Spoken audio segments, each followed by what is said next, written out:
Como sabéis, existe una gran variedad de microorganismos tanto en la superficie como en el interior de los alimentos. Pero esto no quiere decir que muchos de ellos puedan llegar a producir trastornos en el consumidor, debido a que, al pasar los procesos de elaboración y de conservación de alimentos, estos quedan en una reducción, al menos en número.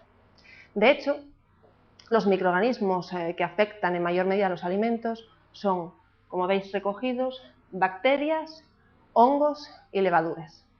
De los que ahí representamos, las bacterias tienen el mayor punto de vista, son los más importantes debido a que pueden convertirse en patógenos para el consumidor y provocar lo que se denominan enfermedades de transmisión alimentaria.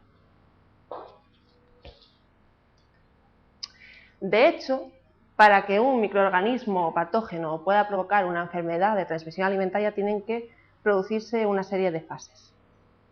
La primera sería la propia contaminación del alimento. Esta contaminación podrá ser en dos vías, o en vía directa,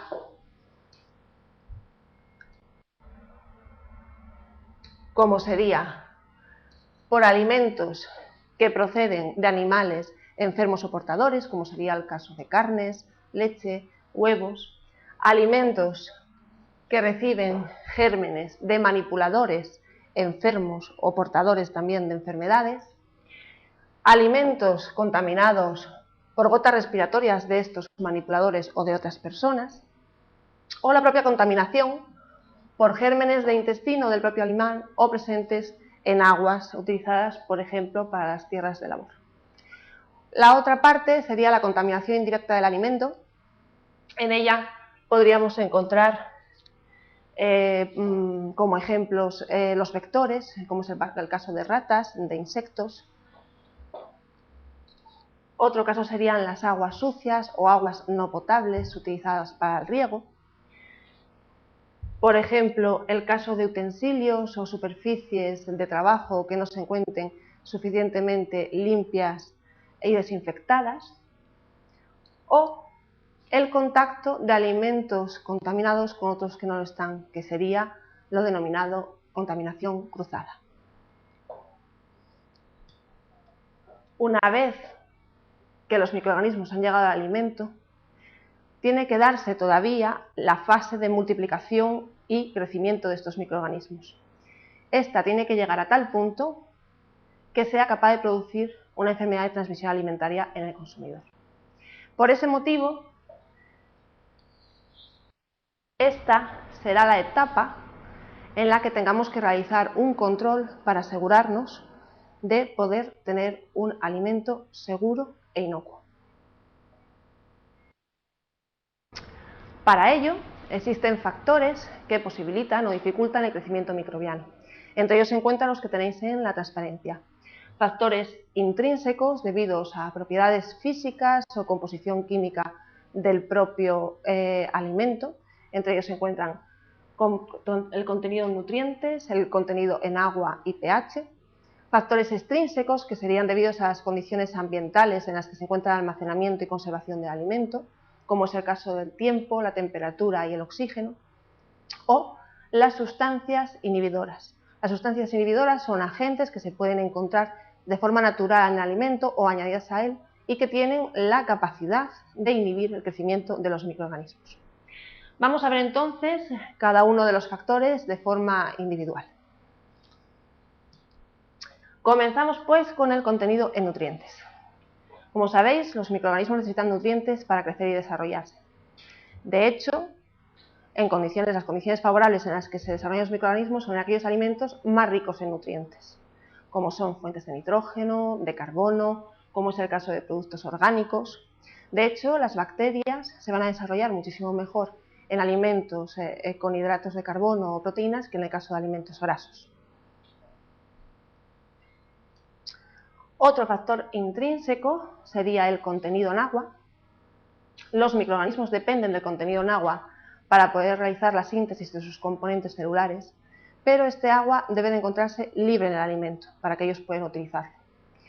El factor o parámetro que nos da este valor o que nos da esa cantidad de agua libre disponible en el alimento será lo que se denomina actividad del agua, y no es más que el cociente entre la presión de agua en el alimento y la presión de vapor de agua pura.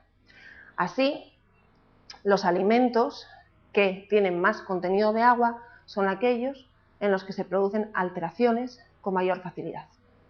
Así, de hecho, respecto a este factor, os propongo un ejercicio, y es que me indiquéis, con respecto a los alimentos que figuran en la lista, cuál creéis que tiene mayor vida útil, o lo que es lo mismo, aquel en el que se provocarían las alteraciones de una forma más tardía.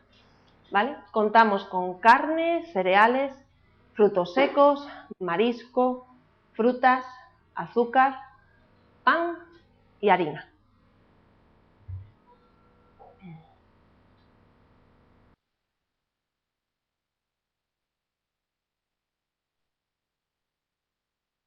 Bien. Seguís votando.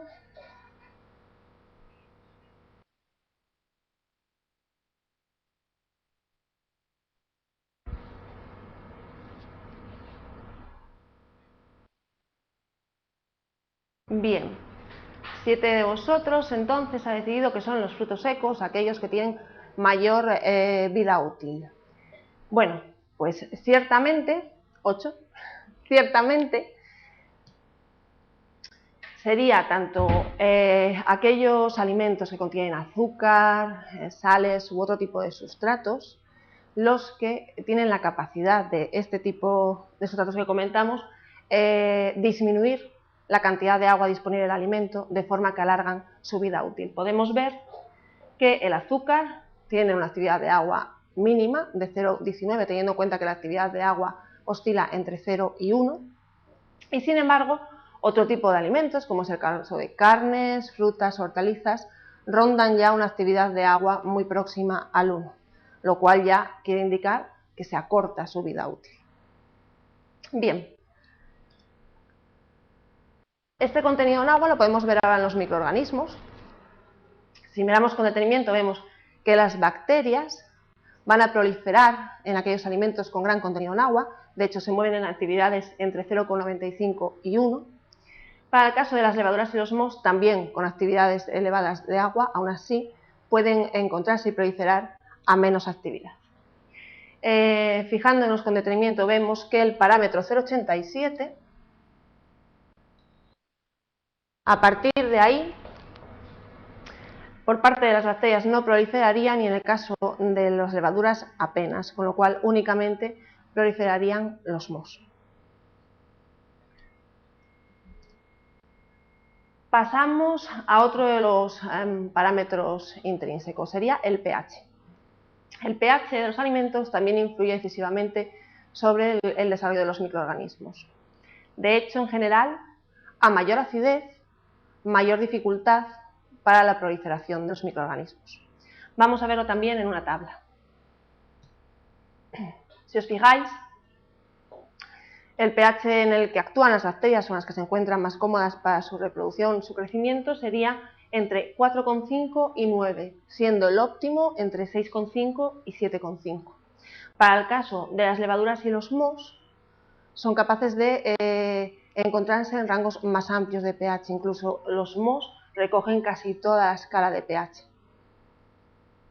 Bien, desde el punto de vista sanitario, se puede decir que aquellos alimentos que tienen pHs menores de 4,5 se consideran seguros, debido al hecho de que es a partir o por debajo de este pH por el que las bacterias, muchas de ellas patógenas para los consumidores, no se proliferarían.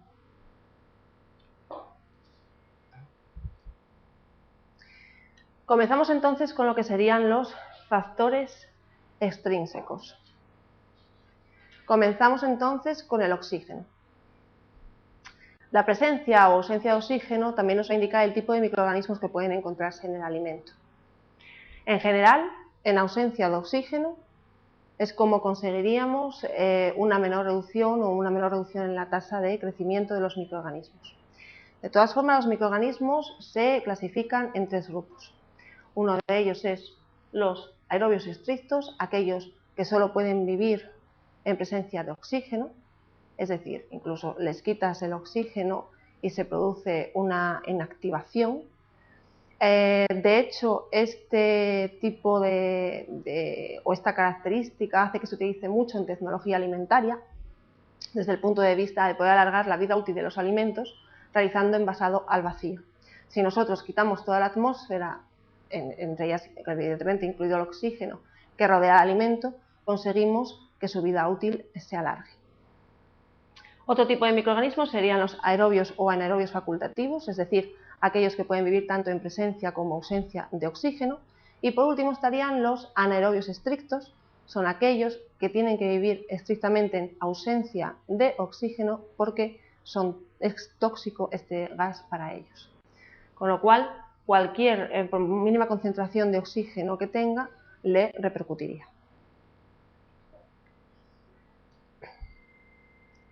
Otro factor extrínseco de gran importancia es la temperatura.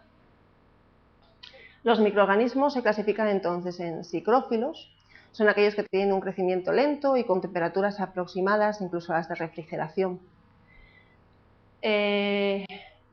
Los mesófilos, que son aquellos que ya tienen un crecimiento más rápido, sobre todo en el caso de alimentos a temperatura ambiente o alimentos refrigerados en los que de alguna forma se ha roto la cadena de frío, y tiene una temperatura óptima de crecimiento entre 25 y 40 grados.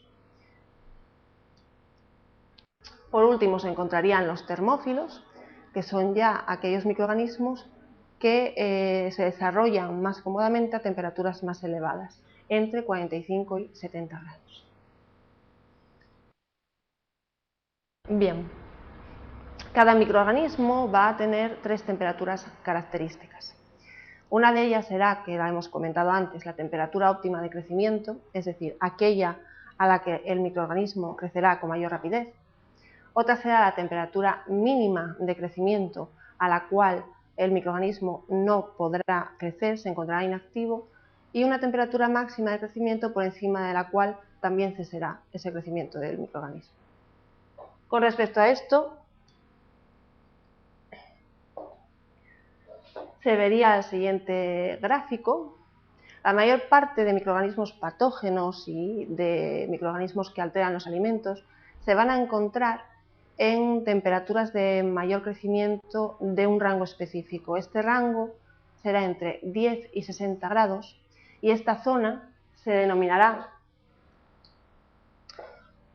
zona peligrosa o zona de peligro. Esa será la zona donde se produzca la mayor proliferación bacteriana. Por debajo de ella, de hecho, a temperaturas de refrigeración y congelación de menos 18 a 8 grados centígrados, sería donde tendríamos la capacidad de cesar el crecimiento de los microorganismos inactivándolos. Es decir, en ningún momento van a desaparecer ni vamos a conseguir matarlos, pero se inactivaría su crecimiento. Si nosotros cambiáramos las condiciones de temperatura, volvería otra vez a activarse su crecimiento y su desarrollo. Por otro lado, tendríamos el caso de aumentar la temperatura por encima de esos 65 grados. 60, 65, 70 se considera una temperatura más óptima para acabar y destruir a los microorganismos. Bien. Para poder eliminar a este tipo de microorganismos no solo depende de la temperatura, sino también del tiempo que apliquemos a este calor, por ejemplo, a esta elevación de temperaturas, para poder conseguir eliminar a estos microorganismos. Así, de hecho, cuando las condiciones de humedad y de temperatura son favorables, el crecimiento de los microorganismos es muy rápido. Esto, desde el punto de vista de seguridad alimentaria, es lo que se necesita controlar, ya que incluso en condiciones totalmente óptimas, los microorganismos podrían subdividirse ya en menos de 20 minutos, lo cual, visto desde el punto de vista sanitario, podría provocar esas enfermedades de transmisión alimentaria en el consumidor. Por último, nos quedaría hablar de las sustancias inhibidoras. Estas sustancias, como comenté anteriormente, son agentes e inhibidores que se encuentran en el propio alimento o que se añaden a él y que el fin que tienen es inhibir el crecimiento de los microorganismos o causar incluso su muerte. Dentro de este tipo de sustancias tendremos aquellas que componen parte natural del propio alimento, como es el caso de los ácidos. Como habíamos comentado ya, las bacterias no proliferan de la misma manera en alimentos ácidos que no ácidos. De hecho, es mucho más favorable realizarlos sobre alimentos menos ácidos, como es el caso de las carnes, el pescado, la leche. Sin embargo, en el caso de los alimentos muy ácidos, resulta dificultosa esa proliferación bacteriana. Este podría ser el caso, por ejemplo, de las frutas y del ácido cítrico que tienen estas frutas y que facilita el que no se provoque este tipo de ataque microbiano. Otro ejemplo sería el azúcar. Los alimentos que contienen azúcar tienen esa capacidad de disminuir la disposición de agua del alimento, lo cual también impediría el desarrollo de los microorganismos. Otro tipo de componentes serían los utilizados en la elaboración, como sería el caso de la sal, que también tiene la misma capacidad que el azúcar, la de reducir o disminuir la cantidad de agua disponible del alimento. Y por último, los componentes añadidos de forma adicional, es decir, aquellos que se añaden en la industria alimentaria, pues como es el caso de los conservantes. Dentro de los conservantes, por poneros un ejemplo, se encuentran los sorbatos, que se utilizan tanto en pastelería como en bebidas refrescantes, como es el caso de postres lácteos de frutas, etc. Bien, y hasta aquí la presentación.